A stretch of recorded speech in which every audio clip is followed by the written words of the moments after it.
Hello दोस्तों, नमस्कार। स्वागत है आप सभी का educational study point YouTube channel पे। CISF head constable exam 2023 30 October second shift exam analysis करेंगे इस वीडियो में।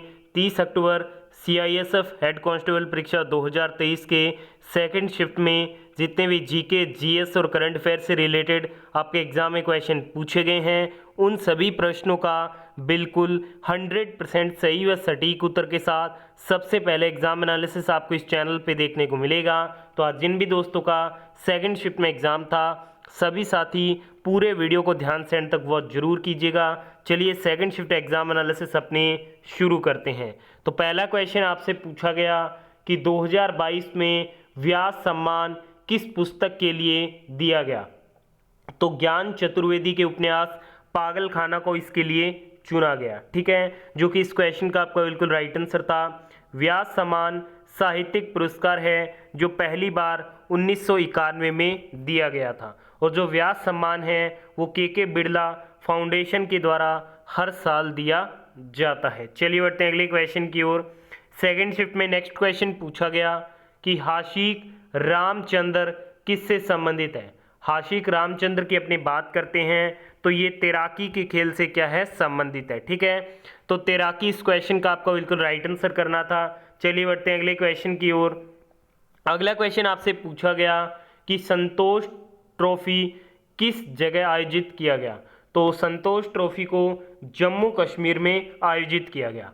केंद्र शासित प्रदेश जम्मू कश्मीर की 77वीं नेशनल फुटबॉल प्रतियोगिता संतोष ट्रॉफी 2023-24 में भाग लेने वाली 22 सदस्यीय टीम का चयन कर लिया गया। ठीक है, तो जम्मू कश्मीर इस क्वेश्चन का आपका बिल्कुल राइट आंसर था। अगले क्वेश्चन में पूछा गया कि उषा मेहता का संबंध किस क्षण से है। तो भारत के स्वतंत्रता आंदोलन में उषा मेहता के द्वारा सक्रिय भूमिका निभाई गई थी, जो कि इस क्वेश्चन का आपका क्या था, बिल्कुल राइट आंसर था। अगले क्वेश्चन में पूछा गया कि नामदफा टाइगर रिजर्व कहाँ पे है। नामदफा जो टाइगर रिजर्व है ये अरुणाचल प्रदेश में स्थित है। नामदफा राष्ट्रीय उद्यान और टाइगर रिजर्व भारत और म्यांमार के बीच अंतर्राष्ट्रीय सीमा के करीब उत्तर पूर्वी भारतीय राज्य अरुणाचल प्रदेश के चांगलांग जिले में क्या है, स्थित है। सरकार ने 1983 में इसे टाइगर रिजर्व के रूप में नामित किया। ठीक है, जो कि इस क्वेश्चन का आपका बिल्कुल राइट आंसर था। और मन्नार राष्ट्रीय उद्यान की खाड़ी तमिलनाडु में है। कच्छ की खाड़ी समुद्री राष्ट्रीय उद्यान गुजरात में है। कच्छ की खाड़ी समुद्री अभयारण्य ये भी आपकी क्या है, गुजरात में ही स्थित है। अगला क्वेश्चन पूछा गया भारतीय नौसेना प्रमुख कौन है। तो एडमिरल आर हरि कुमार इस क्वेश्चन का आपका बिल्कुल राइट आंसर था। एडमिरल आर हरि कुमार भारतीय नौसेना के 25वें प्रमुख हैं। 25वें नौसेना प्रमुख। उन्होंने करमवीर सिंह से पदभार ग्रहण किया, जो नौसेना से 4 दशक की सेवा के बाद 30 नवंबर 2021 को सेवानिवृत्त हुए थे।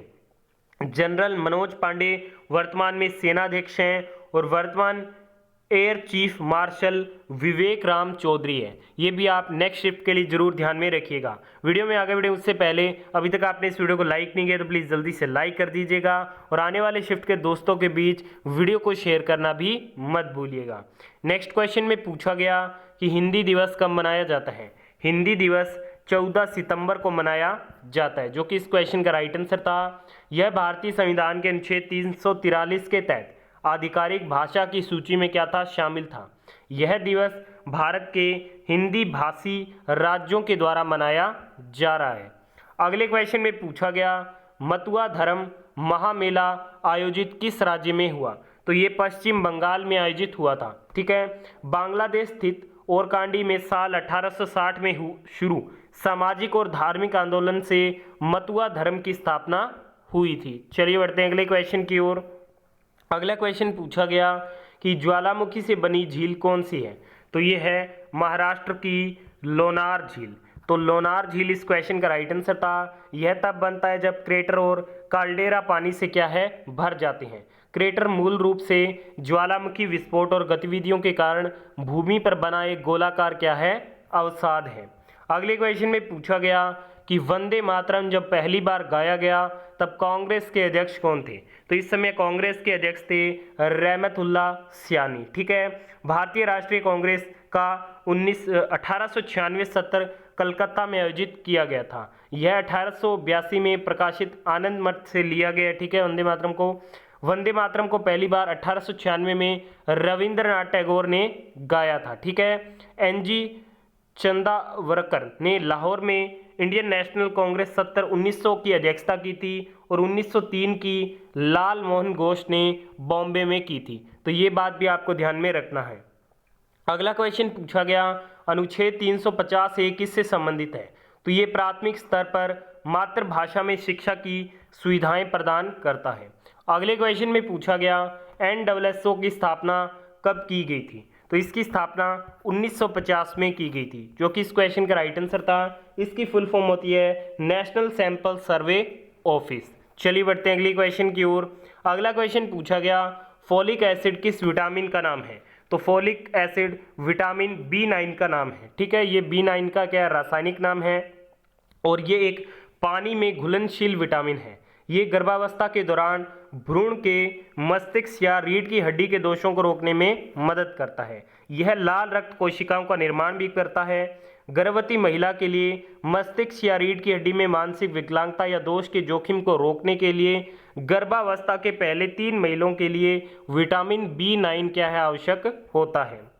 नेक्स्ट क्वेश्चन में पूछा गया राज्यपाल का पद कौन से देश से लिया गया है? राज्यपाल के पद को कनाडा से लिया गया। तो कनाडा इस क्वेश्चन का राइट आंसर था। इसके अलावा संयुक्त राज्य अमेरिका से मौलिक अधिकार, प्रस्तावना, न्यायपालिका की स्वतंत्रता, न्यायिक समीक्षा, राष्ट्रपति का महाभियोग और उपाध्यक्ष का पद लिया गया है। और आपके रूस से लिया गया अनुच्छेद 51A के तहत मौलिक कर्तव्य और पंचवर्षीय योजना को। और जापान से लिया गया है कानून द्वारा स्थापित प्रक्रिया को। और ब्रिटेन यानी कि UK से सरकार के संसदीय स्वरूप, कानून के शासन, एकल नागरिकता, रिट, अध्यक्ष की संस्था और उनकी भूमिका और द्विसदनीयवाद को ग्रहण किया गया। ठीक है। तो ये सभी आप नेक्स्ट शिफ्ट के लिए जरूर ध्यान में रखिएगा।